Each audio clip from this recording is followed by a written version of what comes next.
In a bizarre interview with CNN, House Speaker Nancy Pelosi took umbrage at Wolf Blitzer's contention that House Democrats' recalcitrance at passing further coronavirus relief legislation was hurting everyday Americans. Pelosi angrily asked Blitzer if he had fed any of the struggling Americans he sees on the streets, repeating, "We feed them! We feed them!"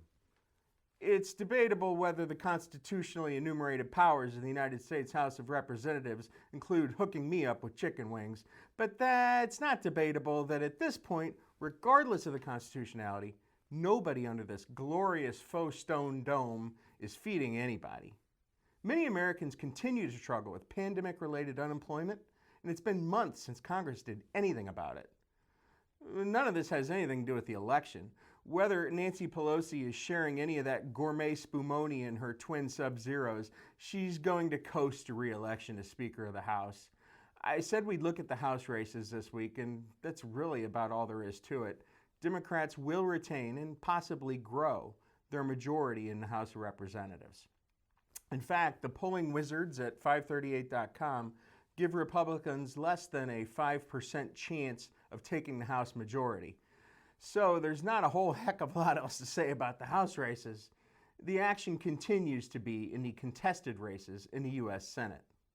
Last week, we took a look at a number of the 10 or 11 seats in the U.S. Senate that are up for grabs. We reminded you that Democrats need to win a net 3 seats to take the majority, assuming Biden wins the presidency.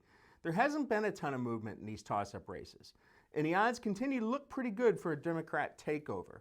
We mentioned South Carolina as a potential disaster scenario loss for Republicans, and we haven't seen any information that changes our perception that this race is up for grabs.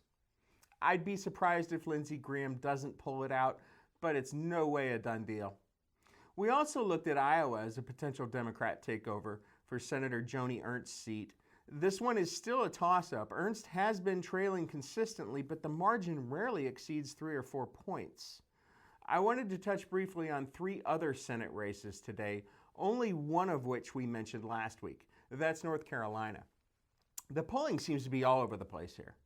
3 well-regarded polls that were in the field at the same time showed challenger Cal Cunningham with leads of 10, 4, and 3 points. That's a pretty big spread. So Tom Tillis has a shot for a big hold for Republicans. We didn't mention Alaska last week. Incumbent Republican Dan Sullivan seems to be in a very tight race with Al Gross, an orthopedic surgeon, running as an independent candidate with Democrat Party support.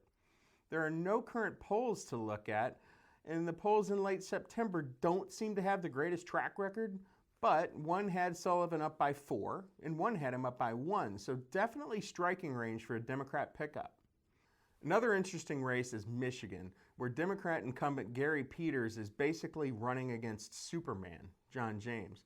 James is a Ranger-certified Apache helicopter pilot. He's a West Pointer, an NBA, and best of all, a supply chain guy. We like those around here. To be fair, Peters also served in the Naval Reserve in the Gulf after 9/11 as a Seabee.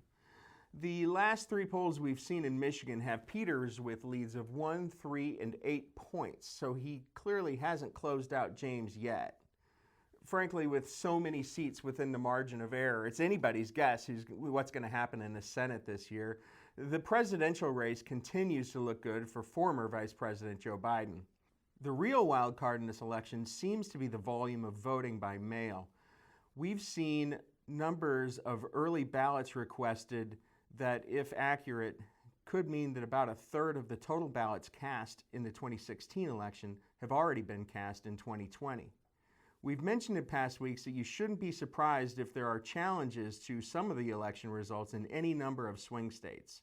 Next week, our own General Counsel Ian Reynolds takes over this seat with a decidedly less smarmy look at what a contested election might look like. So stay tuned for Ian. Finally, don't forget to join us for NAED's post-election industry wrap-up on November 10th at 11 a.m. Eastern. Our keynote speaker is Wall Street Journal's Kim Strassel. I'll host a political roundtable with NAW's Jade West and NICA's Marco Giambardino. Our own Aaron Prinster will speak with NEMA's Don Levins to look at the economic outlook following the election. To register, go to naed.org/postelection. That's it for this time. Thanks for watching, and thanks for supporting NAED.